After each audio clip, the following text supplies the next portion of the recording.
Welcome to Talent Blazers. I'm joined by Aaron McEwan, VP Research and Advisory at Gartner. Aaron was recently named the top 100 global HR influencers at Engagely. He's a fellow of the Australian Human Resources Institute, a columnist for Insider HR, and an associate of Macquarie's University Centre for Workforce Futures. As an advisory leader at Gartner, Aaron advises and coaches senior executives to innovate their HR strategies and challenge the status practices by harnessing data, insights derived from the world's leading companies. Aaron, welcome to Talent Blazers. Oh, it's nice to be here, David. Thanks. Well, for those of you watching or listening, who are Gartner? Gartner's one of the world's largest research and advisory companies. For example, I spend my time advising executives on how to improve the way that they go about work. I happen to specialize in the future of work, specialize in HR strategy, and also working with the C-suite and the board. So primarily my job is to make sure that our clients have the best informed future of work and HR and talent strategies that they possibly can. And a lot of my time is spent helping those executives convince their CEO and their board that that's the right way to go. Fascinating job, talking and liaising with leaders at really impressive organisations. We've just been talking about behind the scenes about the Great Resignation era. And curious to get your thoughts on that. What are some of the problems organisations might be facing into, some of the headwinds? Yeah, well, it's a phenomenon that is playing out as we speak in the United States. So I think we've just hit the third month in a row of record levels of attrition. So people putting their notice in. Here in Australia, we probably won't experience the phenomenon until early next year. We've been largely in lockdown and people tend not to make big decisions about their career when they're uncertain about the economy or the future. But I think, as those vaccination rates go up, the borders open, we'll start to see people over Christmas make some pretty big decisions about what they want to do with themselves next year. A lot of people will probably want to take extended time off. So you could say the Great Resignation is as much about the Great Vacation or the Great Sickie. So that it is a bit like that. Absolutely, because you can see annual leave just growing because people aren't taking any. So companies are probably thinking about closing their offices for an extended period. Yeah, absolutely. And there'll be people that have a lot of accumulated leave, but they've also got equity in their homes. They've not been spending their money, so they're prepared to take some time off that might be unpaid as well. But then there's a bunch of, people, and I think this is at the heart of the Great Resignation, that are just deeply rethinking their relationship with work itself. So they might have, and I've heard this from many employees where they feel like their relationship with their company is almost like abusive or toxic, and they're making decisions about changing employers. There are others that have just gone, it's not you, it's me. I'm just, I don't want to work that way anymore. I've reconfigured my life. I've worked out that I don't need as much money as I thought I did, and I want to have a different way of working. And then there's going to be a bunch of other people that are just in the middle of Groundhog Day and are looking for a change. And so they might just be looking for a different job or a different employer based on nothing more than the fact that they don't want to go through another period of doing the same work. Well, it sounds like it could be a real opportunity for organisations to acquire some really good talent if they're able to plug the hole and not get caught up in employees handing in their resignation.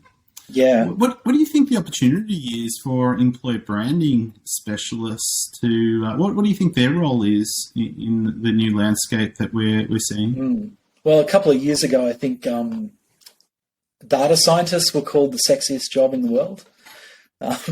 Maybe employment brand managers and recruiters are about to be given that title because, clearly we're starting to get to a point where companies have to almost sell the job to potential employees and candidates.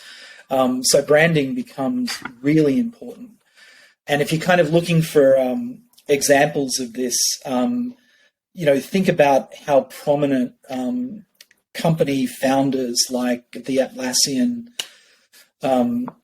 co-CEOs, how prominently they're out there in the media. It's what we call HR as PR.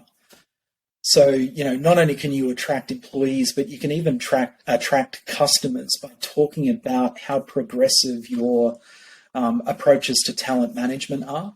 So, essentially what I'm talking about is brand management. That's what they're doing.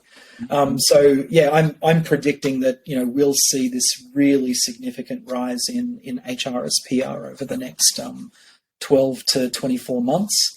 So if you're a brand manager, now is the time to start talking about your progressive approaches to workplace flexibility, your progressive approaches to things like climate change and other social issues, the work that you do to build great leaders and create great experiences at work.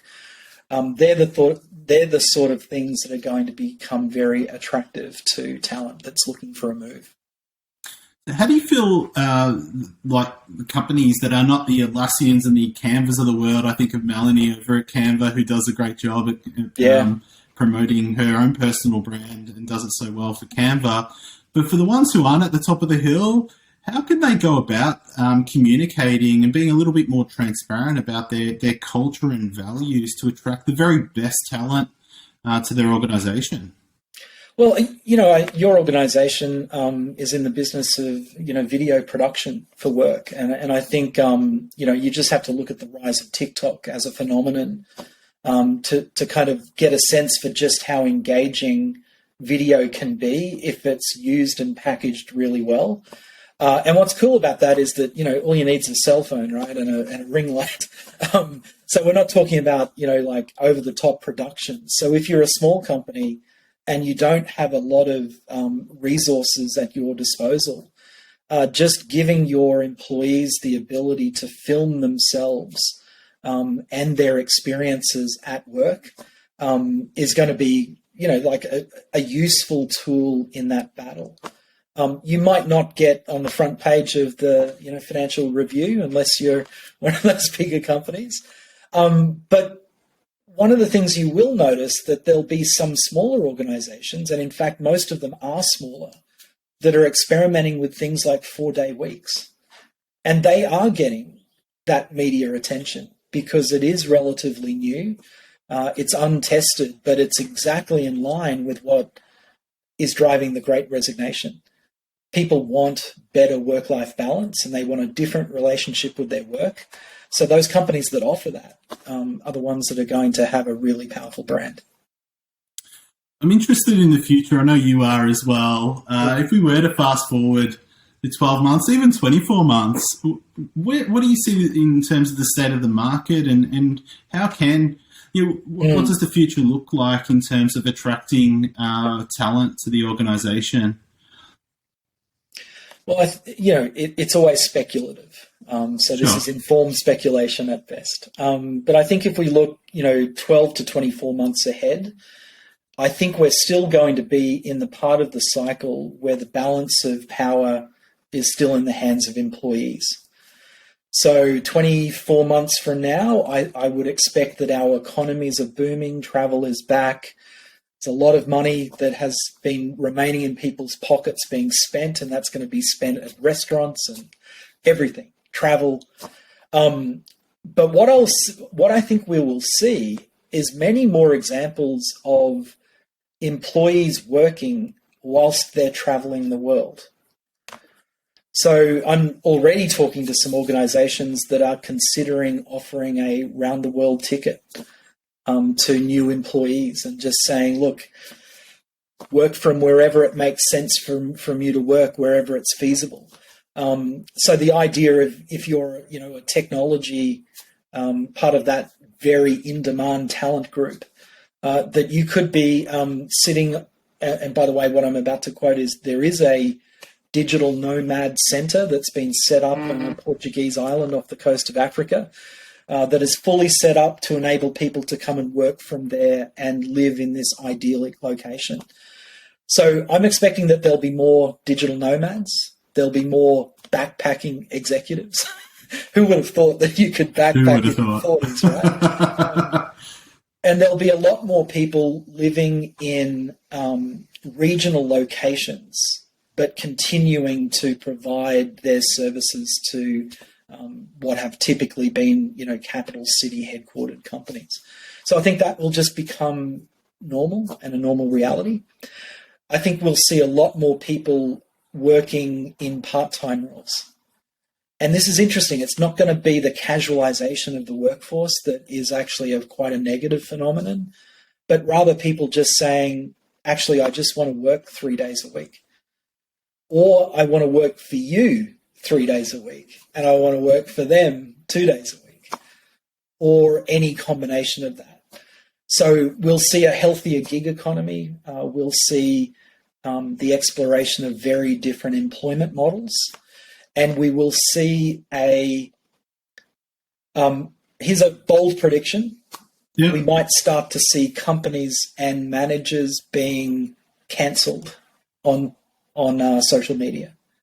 And what I mean by this is that one of the things that's really clear about this Great Resignation phenomenon is that people are rejecting toxic workplaces. Mm-hmm. And they're rejecting exploitative business models, and they're rejecting toxic behavior from managers and leaders. So if you're a company that tolerates that, you're going to find it very hard to find staff. And part of that is because you won't be able to control your brand if people are simply sharing their experiences, not just on Glassdoor, but on TikTok, on Instagram, and eventually on LinkedIn. My immediate thought went to Glassdoor with the reviews that employees, ex-employees do provide. How do you feel like companies can be a little bit more transparent about their culture in the future? Things that they're not doing right now, it might be difficult to get over the line, but some company just breaking through and creating a new standard for transparency. Well, I think they have to be. And part of that is, if I was to kind of project in 5 years' time, what does Glassdoor look like? And this is not an endorsement of Glassdoor. This could be another company, right? But if I'm looking for a job in 5 years, I'll go to a website and I'll put in, can you give me a list of the companies in this industry that employ these types of roles that have the lowest resting heart rate on average, the greatest number of hours sleep, the fittest employees? And can you factor out any company that uses slave labor in their supply chain and has a carbon footprint above X? Wow, okay. Gotcha. That's how people will search for work. And so what that will drive is a lot more transparency. Mm-hmm. So a couple of data points that kind of add weight to this. We know already that particularly millennial and Gen Z employees expect their companies not just to have a position on social issues, but to be doing something about it. And in fact, if you have a position and you're doing something about it, the engagement scores for your staff are significantly higher. So if you want to retain people, it is about being transparent about what you do and how you contribute to the world, not just how you sell your products, for example. The other things that are becoming very apparent is, something. It's an area of kind of finance and what we would call sustainability, but integrated reporting is becoming much more common from a board of directors perspective. So this is companies that aren't just going out to the financial analysts and saying, hey, we had a great year, look at all of our profits. But it's about reporting on gender diversity, on environmental impact, reporting on sustainability, contributions to the world and society. So there's a lot of pressures which are leading to organizations having to be much more thoughtful about their role in the world. And they will need to be more transparent about that.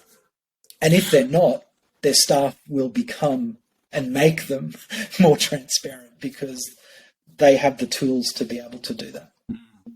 It's fascinating. It's definitely a world that I'd love to live in. Fast forward in the next few years, I'm really fascinated to see what does happen. But I couldn't agree with you anymore. Those are really important things that companies should be focused in on, hopefully a lot sooner than in the next 5 years. But hopefully, some really good businesses, drag us there.